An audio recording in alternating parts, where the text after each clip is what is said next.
2026年的上海，3月的风还带着一丝料峭。当肖战走出车门，踏上那条长长的红毯时，无数的闪光灯几乎要将夜色撕碎。他穿着一件米色的西装，温润的像一块浸过水的玉。他微笑着，礼貌地向人群招手，眼神清亮，仿佛这尘世的喧嚣都与他无关。而在距离场馆3公里外的一个高层露台上，另一个身影正靠在栏杆上。王一博手里拿着一罐冰镇可乐，指尖被冻得微微发红。他没有看手机里的直播，而是静静地望着场馆的方向。那是整个上海今晚最亮的地方。这就是你说的路过？经纪人在身后无奈地问。王一博仰头喝了一口可乐，喉结上下滑动，声音有些沙哑。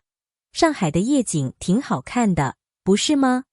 他知道，此刻那个人正站在聚光灯中心，接受着万人的朝拜。他也知道，在网络的每一个角落，他们的名字正被紧紧地捆绑在一起，化作无数真假难辨的传闻。他们已经很久没有在公开场合并肩站立了。岁月把当年的少年打磨成了独当一面的巨星。肖战在《藏海传》里演活了那个沉稳隐忍的藏海，而王一博在赛车场和银幕上续写着属于自己的速度与激情。但在某些无人知晓的时刻，糖分总是在不经意间溢出。比如肖战在采访中无意间露出的那个小动作，是某人教他的。又比如王一博新歌里的某一段旋律，藏着某人最喜欢的音阶。这种甜，是藏在苦涩现实里的暗号。像是隔着一条银河，彼此挥一挥手，不需要言语，却胜过千言万语。颁奖礼结束时，已经是午夜。肖战谢绝了庆功宴，独自坐在保姆车后座，看着窗外倒退的霓虹。他有些累了，闭上眼，脑海里全是今晚喧嚣的幻影。突然，手机震动了一下，是一条没有任何署名的短信。路口的便利店，有你喜欢的温热拿铁。肖战的手指微微一颤，嘴角不自觉地勾起一抹弧度。他低声吩咐司机，在前面的路口停一下。他戴上口罩和帽子，走下车。初春的夜风很凉，但他却觉得心口有一股暖流在涌动。便利店的柜台上，果然放着一杯还没取走的咖啡。他拿起咖啡，感觉到那股真实的温度，眼眶竟微微有些发热。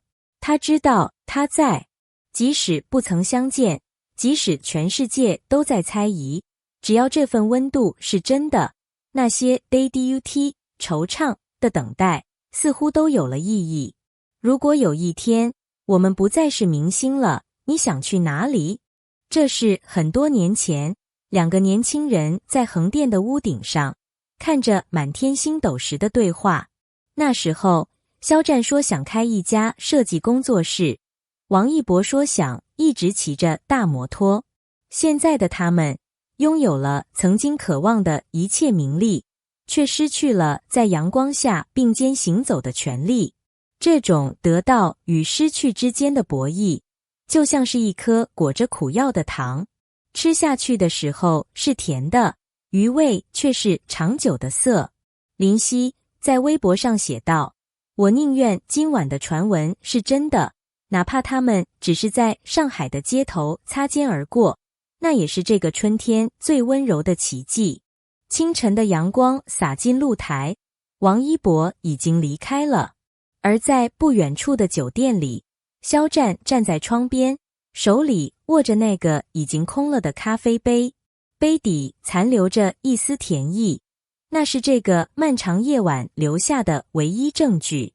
他在心里轻声说了一句，谢谢，你也辛苦了。上海的晚风带走了这些秘密，将它们吹进每一个怀揣梦想的读者的梦里。我们都在笑，因为我们相信那份深情从未改变。我们也在流泪，因为我们知道，在这个名为娱乐圈的巨大游乐场里，有些相逢注定只能发生在风里，甜在心头，酸在眉间。只要你在，晚一点也没关系。